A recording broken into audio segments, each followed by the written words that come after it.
Então, muito boa tarde, sejam muito bem-vindos a mais uma conversa promovida pela MAPA Associação Cultural.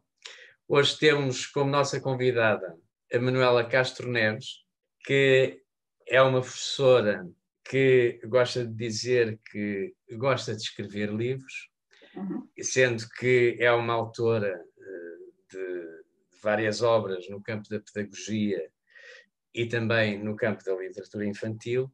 Eu gostava de lhe dar as boas-vindas, Manuela. Obrigada, João Paulo. Obrigada. Eu gostava de começar por uma primeira pergunta, que é: como é que lhe nasceu este chamamento para a escrita e o chamamento para a literatura? Quais foram, digamos, as suas primeiras motivações?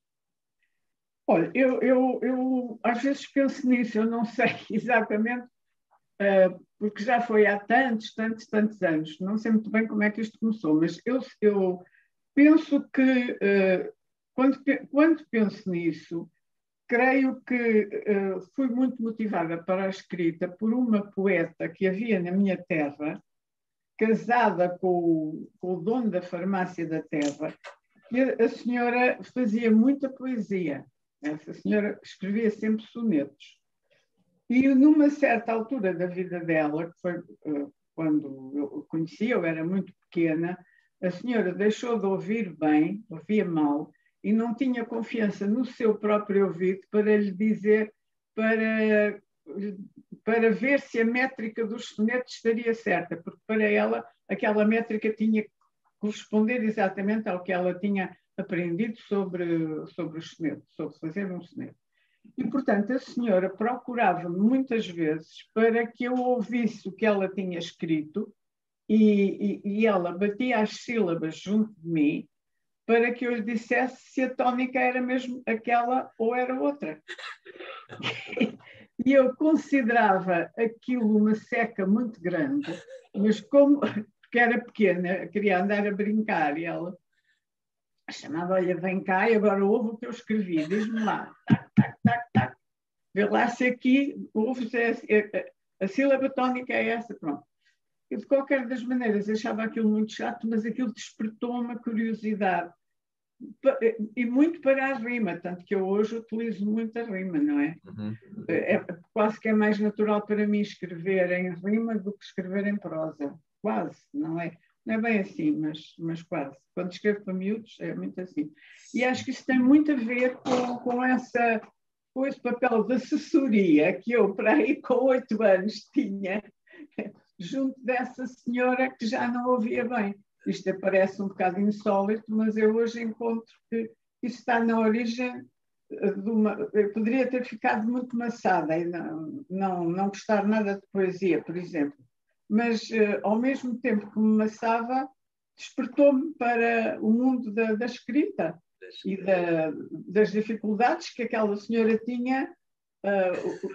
Não era bem a dificuldade, era do que ela sofria para que aquilo ficasse certo no ponto em que as rimas lhe agradassem e que a métrica estivesse certa, era sobretudo a questão da métrica. Portanto, eu acho que isso foi que me puxou para a escrita. Creio também que na minha família havia alguns poetas populares, e ainda há, muito engraçado, porque eu tenho lá na minha terra um primo que só escreve sobre os trabalhos do campo, faz poemas só sobre as vindimas ou a empa, não sei se sabe o que é a empa é, acho que é cortar as podas, é uma coisa... Não, a empa não é isso, mas as podas, pronto, todo o trabalho, a pisa da uva, a poesia dele é toda sobre os trabalhos agrícolas, é engraçado. Portanto, havia também na minha família alguns poetas populares que nos mostravam as coisas que eles escreviam, não é? Mostravam quando as pessoas se juntavam. E havia um hábito de também pessoas da minha família de se juntarem, e não só pessoas da minha família, mas se juntarem lá muito perto da minha casa, num altinho que se chamava o Alto da Oficina, e se juntarem no verão a contar histórias, que eram histórias da vida rural, portanto, alguém que a caminho da vindima, na sua carroça, encontrou outra pessoa, ou que o assaltou, ou que lhe deu boleia, que lhe contou uma história. Havia muitas histórias das boleias que se davam nas carroças, por exemplo. E essa prática de ouvir histórias à noite também me puxou um pouco para gostar de histórias. O meu pai, por exemplo, lia muito em voz alta os livros que ele andava a ler. Gostava muito de ler aquilo, não lia sempre em voz alta, mas lia umas partes. E, portanto, essas coisas vão ficando no ouvido, não é? E creio que essas coisas me influenciaram. É engraçado, quando falo nas histórias, lembro-me que não havia, nessa altura, a prática que hoje se defende, que é tão importante, que é de ler histórias às crianças. Nunca ninguém me leu histórias. Eu estava no grupo dos adultos que contavam histórias uns aos outros. Contavam essas histórias das boleias, da ruralidade, do anticlericalismo que essas pessoas tinham, não é? Histórias contra o padre, contra o sacristão e assim. Iam contando, tipo mais anedotas, não era? Para as pessoas se divertirem à noite quando não havia televisão. E para além disso, eu lembro-me que havia as histórias de lobisomens, que é um horror. Você é mais da cidade, não é? É mais urbano, mas nunca lhe contaram histórias de lobisomens eram histórias horríveis. Lobisomens são aquelas pessoas que se transformam em lobo, ou em lobos que se transformam em homens e assim. E quando eu era pequena, eu ia com uma empregada que havia na minha casa, que ia visitar a mãe dela, que se chamava a senhora Júlia, ia visitar a mãe dela, a casa dela, em algumas noites, e levava-me. E a senhora tinha uma lareira, e então sentava-me ao colo e começava a contar aquelas histórias dos fantasmas, dos lobisomens. Era uma coisa horrível, horrível. Eu quando vinha para casa com a filha dela, vinha pela mão dela e eu já vinha apavorada com medo de encontrar o lobisomem na esquina. Assim. Era assim. É que eu venho de um universo um bocado antigo e, portanto, onde os meios digitais não existiam, onde não havia televisão e onde a oralidade e a história tinham uma força muito grande. E eu creio que isso que me influenciou bastante para gostar de histórias. Eu hoje, quando penso em histórias, penso muito nessas coisas que as pessoas contavam, não é? Nem é nos temas, é mais no facto de se reunirem para ouvir uma história. E penso que tem a ver com isso. Depois eu conheci, além dessa senhora poeta, quem eu era assessora de métrica, além disso havia os jornais regionais que publicavam aquilo que as pessoas mandavam para lá, não é? E que uma vez publicaram um poema meu num jornal da minha terra. Mas antes disso eu estabeleci uma relação epistolar com um poeta que se chamava João da Aldeia, que publicava no Jornal de Santarém. Eu não sei se o jornal se chamava O Correio de Santarém ou A Voz de Santarém, era uma coisa assim. Pronto, e o senhor punha uns poemas, assinava-se como João da Aldeia, e eu, que já me tinha tornado sensível aos poemas, talvez por causa daquela questão de ser assessora de métrica, acabei por responder ao senhor, e o senhor respondeu a mim, e estabelecemos uma correspondência. Essa correspondência foi muito importante para eu me despertar para a escrita e para a minha, sei lá, para eu me empoderar, entre aspas, para escrever também, está a ver? Isso que foi mesmo importante. E foi o começo dos começos. Saí desse universo da oralidade, digamos assim. Comecei a trabalhar também em aldeias do Ribatejo, do lado de lá do Tejo, aqueles campos muito motivantes para a escrita também, porque eram aqueles campos planos que eu adoro, Lesíria Ribatejana, que dava bem para nós podermos começar a escrever sobre aquilo, sobre aquelas paisagens tão fantásticas. Por outro lado, a vida dentro da sala de aula, nesses primeiros anos não foi uma vida tão desafiante, era tudo mais homogéneo, a homogeneidade não existe, mas eram ambientes mais tranquilos e que provavelmente ainda não me despertaram para escrever sobre o que se passava com os alunos. Depois, mais tarde, eu comecei a ser muito interpelada pelas diferenças sociais que existiam entre os meninos que eu tinha na sala de aula. Mas isso já tendo eu deixado o Ribatejo e tendo vindo trabalhar quer para a zona de Sintra, quer depois para Oeiras, onde eu trabalhei desde 1976, acho eu, 74. Não, após o 25 de Abril, sim, que eu fui para a escola pública nessa altura. Regressei para a escola pública. Pronto. E aí eu fui muito interpelada pela diferença dos meios sociais.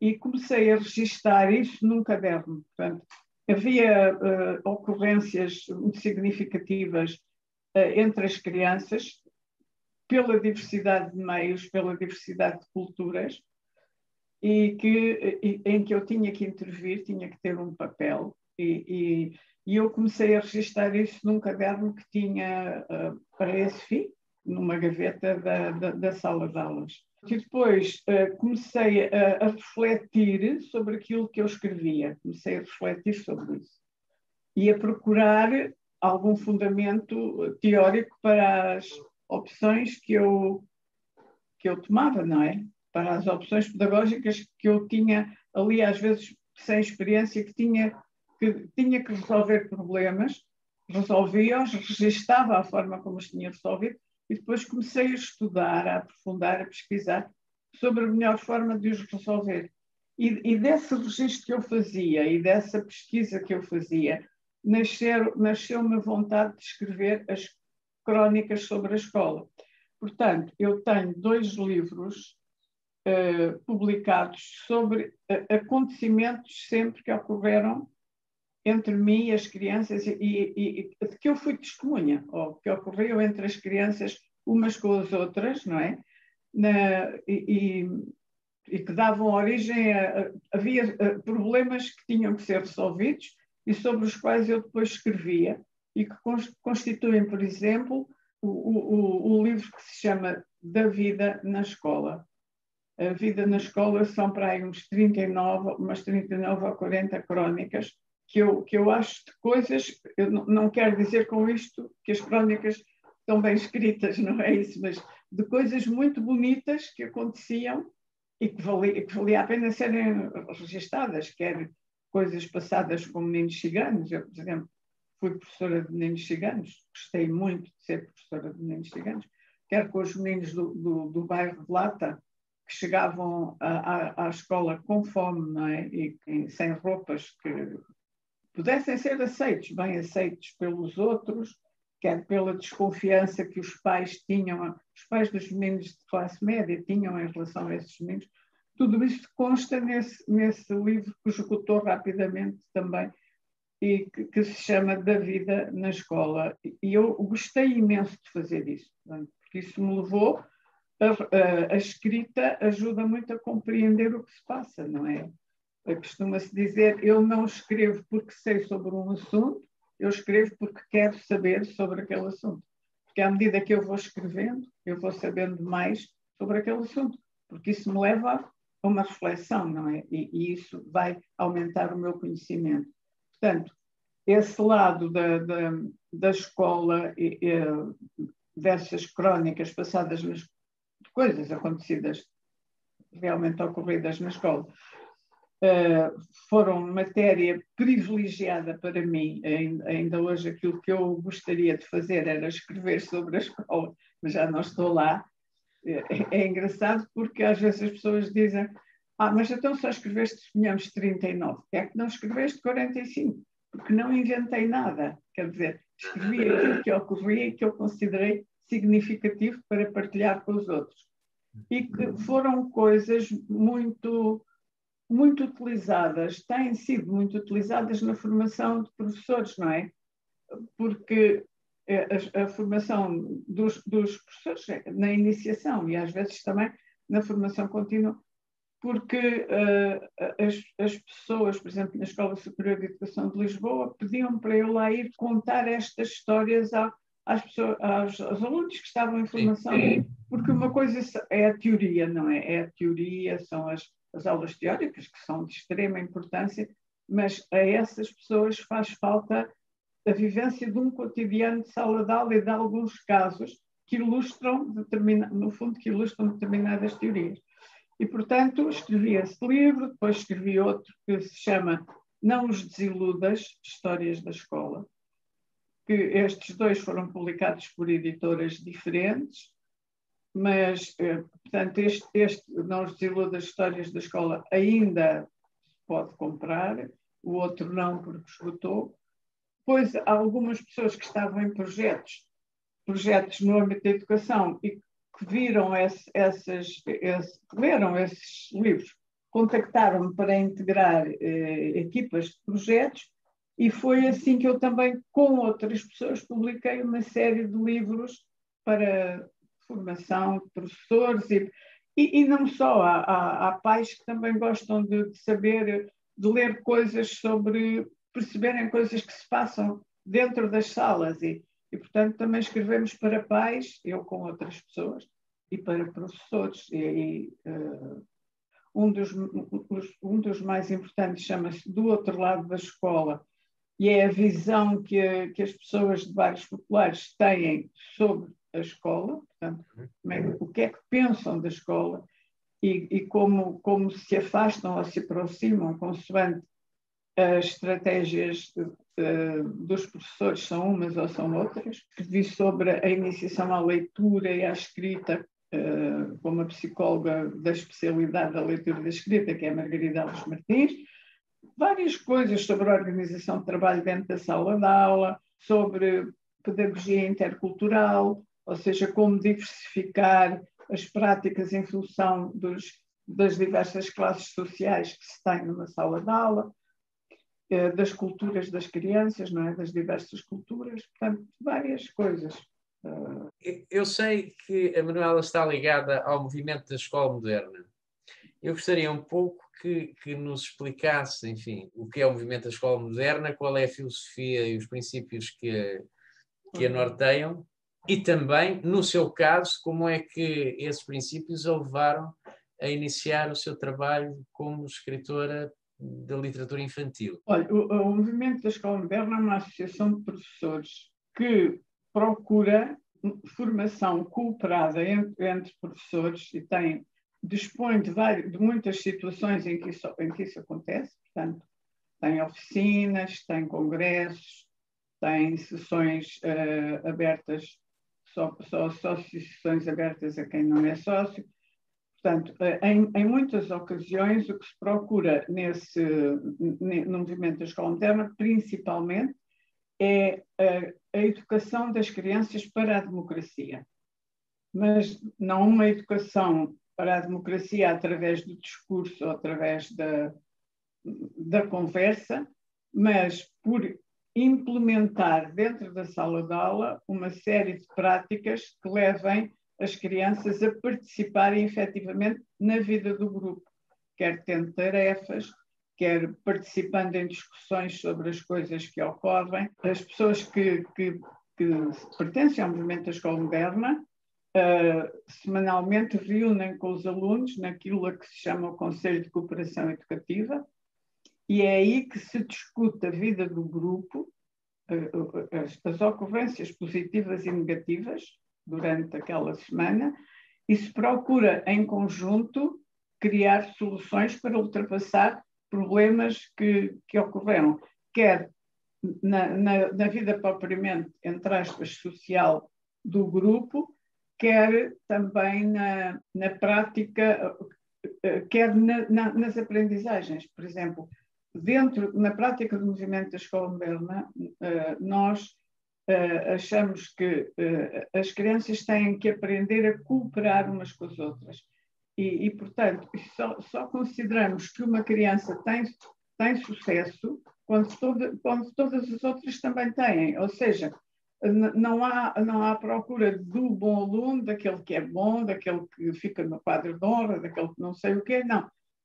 Todos juntos temos que procurar que todos tenham sucesso e temos que nos ajudar.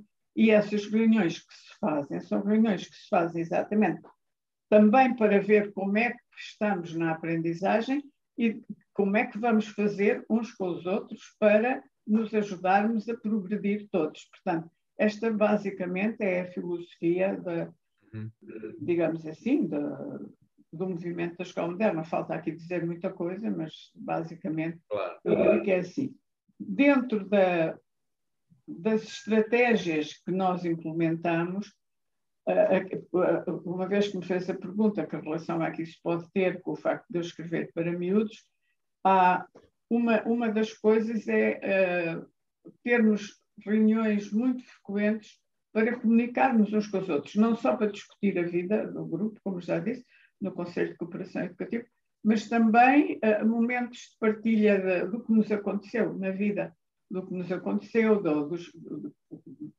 dos sonhos que nós tivemos, ou das vivências que tivemos, que partilhamos. Há até um momento na pedagogia do movimento da escola moderna que se chama ler, contar e mostrar, portanto, em que as crianças vão ler uma coisa que acharam interessante, contam uma coisa que acharam interessante e mostram objetos que foram significativos.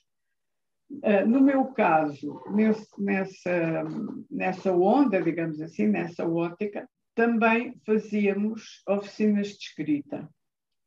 E nessas oficinas de escrita, cada criança escrevia, num determinado momento, todos estávamos a escrever sobre um tema qualquer de nós escolhia, e uma vez eu escrevi sobre um sonho que eu tinha tido numa noite em que era um elefante, que o sonho é muito complicado, não é complicado, mas é um sonho muito insólito, digamos assim, mas em que eu escrevi esse sonho, que havia um elefante com uma tromba, a tromba substituía o corrimão da minha escada que se tinha avariado.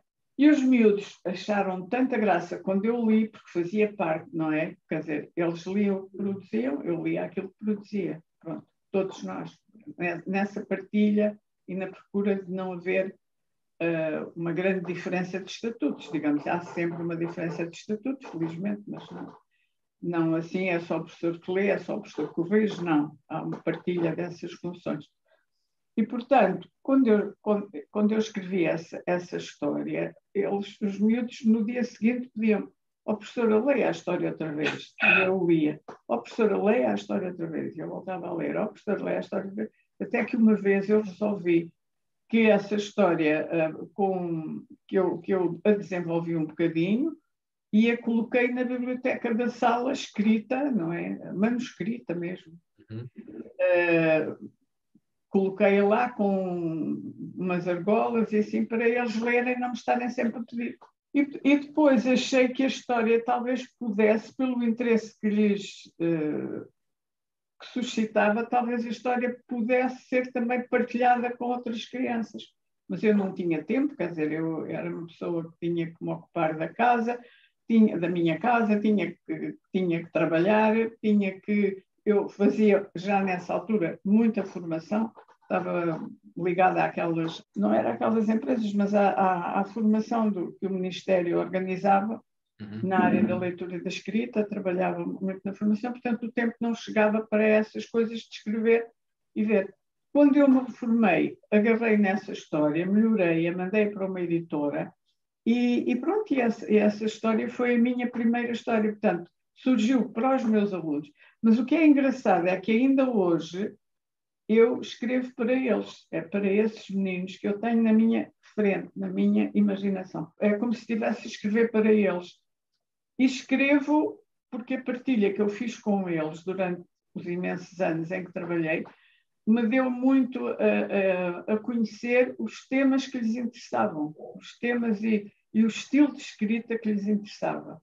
Porque além desses momentos havia também na minha sala diariamente um momento de leitura de histórias, sempre, sempre.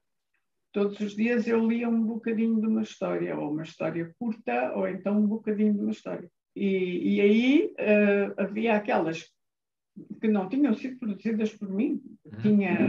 Eu acho que a Câmara de Oeiras tinha nessa altura essa coisa fantástica, que era emprestar 40 livros por mês para a escola, e portanto nós íamos lá, eu e eles, ou às vezes ia eu sozinha, requisitávamos os 40 livros, levávamos para a sala, e portanto havia um momento em que eu ia lendo essas histórias. E aí deu para eu perceber perfeitamente quais eram os autores que eles apreciavam mais, quais eram os temas que lhes suscitavam maior interesse, e pronto. E hoje ainda, quando eu escrevo, ainda é para esses meninos, é engraçado, ainda é para esses meninos que eu estou a escrever. E, portanto, decididamente, eu sou uma professora que escreve, e ainda escreve para esses meninos com quem eu trabalhei, e que gosta de partilhar as histórias com os outros meninos com quem eu não trabalhei, porque agora, quando eu me reformei, eu passei a ter um trabalho, eu não concebo ainda hoje, apesar da pandemia ter introduzido aqui uma paragem e uma certa separação de tempos, não é? Antes da pandemia e depois da pandemia.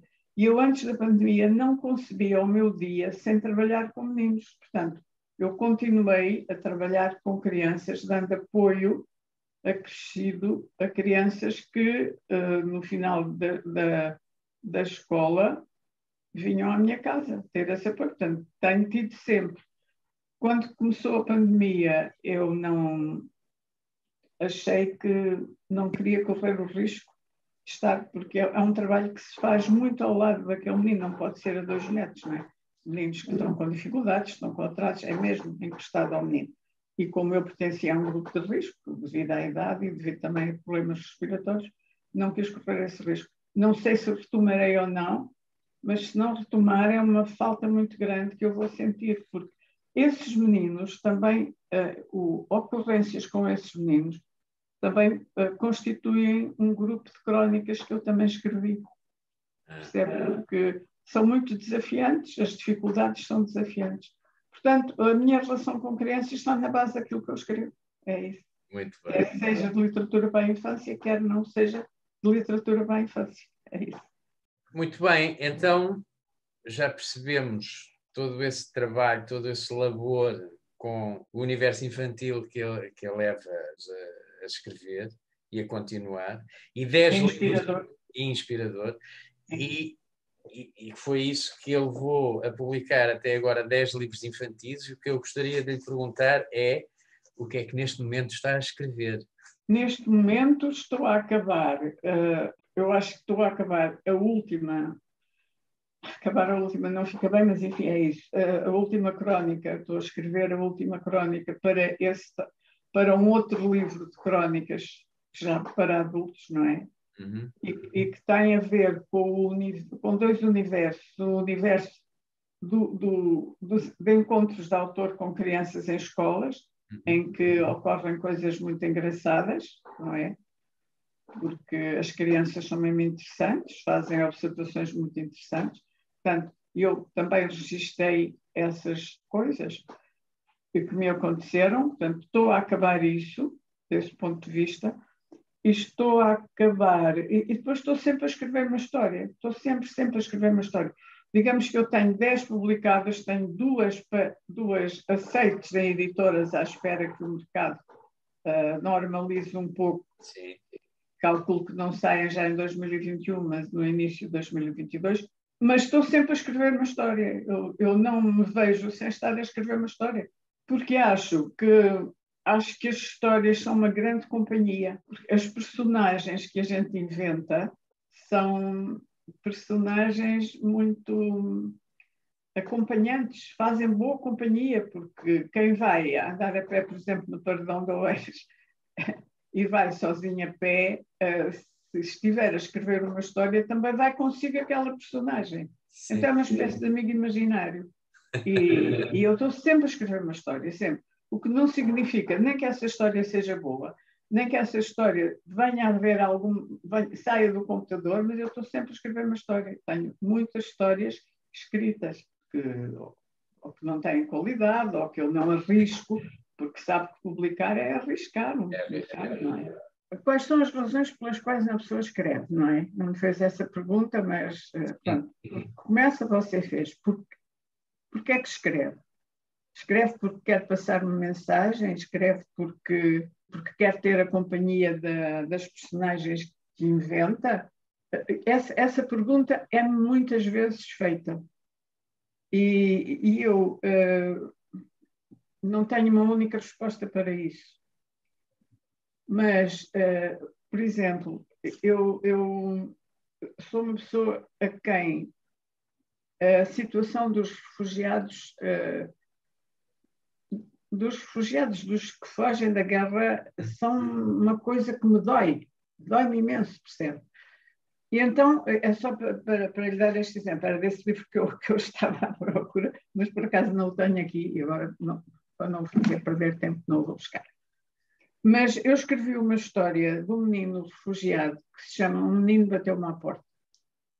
E essa história foi escrita porque foi a maneira que eu arranjei de poder exorcizar, digamos assim, o horror que é para mim ver aquelas crianças, como agora estas crianças de Ceuta, não é? Aquela questão das crianças marroquinas que estão ali, destas crianças que se perdem dos pais, que estão completamente abandonadas. E eu escrevi essa história porque não podia deixar de escrever, porque à medida que eu fui escrevendo, eu fui-me libertando da tristeza que isso me causa, está a ver? Portanto, a gente pode escrever com a intenção de fazer uma certa, entre aspas, catarse daquilo que nos preocupa, pode ser para isso também. Portanto, é um pouco egoísta, digamos, no sentido em que é para seu próprio bem-estar. É claro que eu não resolvi problema nenhum de meninos refugiados escrevendo Um Menino Bateu-me à Porta, não resolvi, não é? Mas, de qualquer das maneiras, dei o meu contributo para que outros meninos possam ser sensibilizados para a questão dos meninos refugiados, não é? E portanto, essa pode ser uma... Pode haver aí, há momentos em que uma pessoa sente-se... Eu sinto-me pressionada a escrever sobre um tema porque esse tema me toca muito, me incomoda muito. Esse foi o caso do menino que bateu-me à porta. Tenho, por exemplo, por acaso tenho aqui só porque a última crónica que eu estou a escrever tem a ver com a reação dos meninos de uma escola a este, e está aqui, que é este livro. Uma girafa reticulada, uma zebra bem arriscada, é uma grande caminhada. Pode ficar um bocadinho mais para... Exato. Este livro foi escrito também com o objetivo que é de sensibilizar as crianças para a questão do corte das árvores, que é feito em muitos locais abusivamente, não é? Pronto, e acho que é uma pena que isso aconteça e há muita gente que educa as crianças no sentido do respeito pela natureza, do respeito pelas árvores. Não tenho dúvidas que há imensas coisas publicadas e eu não fui fazer nada que ninguém não tivesse feito, mas quis dar o meu contributo nesse sentido. Portanto, esta é uma história que eu escrevi para isso, tal e qual como a do menino refugiado eu escrevi por causa dessa situação ser tão dolorosa para mim. Aqui não é propriamente dolorosa, às vezes é mais de dar raiva como é que se cortam árvores que estavam ali tão bem e não se percebe como. Desapiedadamente chegam ali e deitam uma árvore abaixo. Pronto, e eu escrevi com essa intenção. Mas o que eu quero dizer é que, na maioria das vezes, eu não escrevo com o objetivo de passar uma mensagem. E não sei se posso contar aqui a história do elefante diferente, que eu escrevi sem objetivo nenhum, mas lhe vou dizer, não sei, depois corte, se não for. Quando este livro saiu, que este livro não tem qualquer mensagem, não tem nenhuma, a tromba anda, como é muito grande, anda muito à frente do elefante e ele perde o controle na ponta da tromba. Não sabe o que é que ela anda a fazer. E quando este livro saiu, uma amiga minha, que é muito minha amiga e apoiante, digamos assim, gostou muito deste livro e foi a uma. O livro tinha acabado de sair. Ela foi ao norte e resolveu levar um sobrinho dela à biblioteca dessa cidade para que ele conhecesse este livro. Não foi à livraria, foi à biblioteca, levou-o e perguntou pelo livro. E a bibliotecária, ou a pessoa que lá estava, disse que não tinham. Ela insistiu, não tem, mas então não tem. E ela achou, um livro que é tão engraçado, não tem, tão interessante e não tem, mas tem que ter. Eu nunca seria capaz de fazer um discurso assim, mas ela fez. E a senhora perguntou-lhe, mas olha, mas esse livro, qual é a mensagem? Ela aí ficou um bocado, mensagem? Bem, acho que não tem mensagem. Então, mas o que é que ensina? Também não ensina nada. E o senhor disse, então se não tem mensagem, se não ensina, por que é que nós havemos de, por que é que está a fazer essa apologia de nós comprarmos o livro para a biblioteca? Quando ela me contou isso, eu disse, pronto, isto vai ser um fracasso. Esta senhora está-me a dizer aquilo que eu já pensava, é que um livro sem mensagem, não vai ter aceitação nenhuma. Afinal, este livro eu acho que está próximo de esgotar a 6ª edição, apesar de não ter mensagem e de não ensinar nada, o que significa que há pessoas que são sensíveis à própria escrita e à diversão e pronto, a maioria das vezes quando eu escrevo um bocadinho para me divertir a mim também, porque eu acho que os meninos se vão divertir. Pronto. E para partilhar essa diversão. Exatamente. Exatamente. Eu agradeço-lhe imenso a sua participação. Não tenho que agradecer, foi um gosto conversar consigo, já que converso tanto consigo do Facebook, digamos. É verdade. Não é bem? Mas assim, ao vivo, realmente é mais interessante, olhos nos olhos. Portanto, muito obrigada por me ter escolhido. Não sei se aquilo que eu tenho para dizer terá interesse para as pessoas a quem o João Paulo vai dirigir o vídeo, mas pronto. Garanto-lhe que é a minha verdade, é a minha verdade. Sim, garanto-lhe que tem muito interesse para as pessoas a quem nós nos costumamos dirigir. Muito obrigado, Manuela. Muito obrigada eu, João Paulo. Boa tarde para si. Uma boa tarde e desejo a maior das inspirações para continuar a escrever desse universo que a diverte. Para eu ter companhia, não é? Para eu ter companhia. Também. Muito obrigado, Manuela. Até uma próxima. Não tenho que agradecer. Muito obrigada eu. Até um dia destes. Está bem? Adeus.